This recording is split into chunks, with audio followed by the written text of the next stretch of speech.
morning, everybody. I think I've met most of you before. I'm Lisa Heller. Some of you may not have seen me recently because I just got back a couple months ago from a 3-year tour in South China.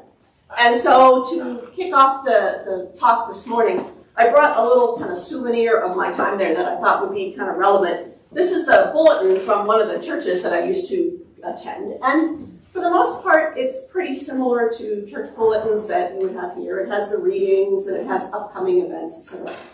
But near the back, it has something a little bit different. You probably can't read it from where you are, and it's in Chinese anyway. But this is a listing of the previous week, everybody who donated, and how much they donated. Which is probably just as in China as it would be here, not much of an incentive to donate, but it's something they have to do to protect themselves in a very difficult environment. And who they're protecting themselves from and why is something for another time. But just a kind of interesting little thing that, you know, some places do things differently. Something else they do very differently there, at the point in the service where Father Kevin would probably say something like, "Walk in love as Christ loved us," and kick off the offertory, they say something very, very different. They say, now's the time in our church where we have the offering. If you are not a Christian, if you are not yet a member of the church, please don't give money. Please pass the bag to the next person.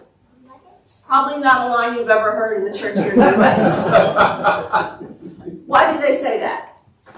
Well, there's a reason having to do with the safety of the community, like I just referred to before, but there's a more important theological reason. And that's kind of our main sort of message today. What's the theological reason? Well, in a Chinese church on any given week, a fair number of the people there are new to the church. They've heard that there's something called Christianity. They know it's a big deal in the rest of the world, so they're going to come and check it out. But they probably don't understand a lot about it, and they bring with them a lot of the understandings that they have of religion from other contexts. So they think that you come, you make an offering in the church with the expectation that this will help your kid to pass their college exams or will make your business successful.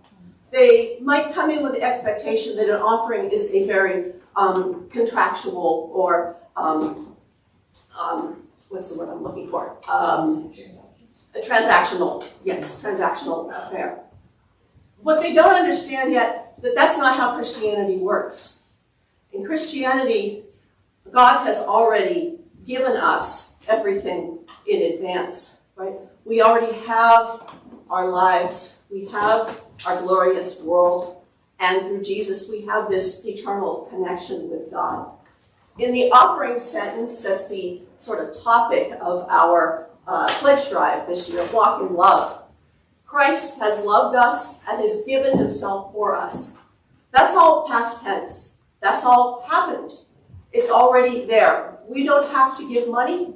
We don't have to pledge, which is probably not a sentence that I would probably normally say in a pledge drive.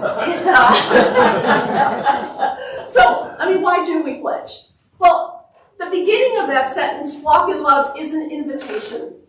And we have been given an invitation to participate in God's generous economy, into building this dream that Father Kevin spoke about last week, to helping to be a part of this extraordinary relationship that we have with God. It's not based on transaction, it's based on grace.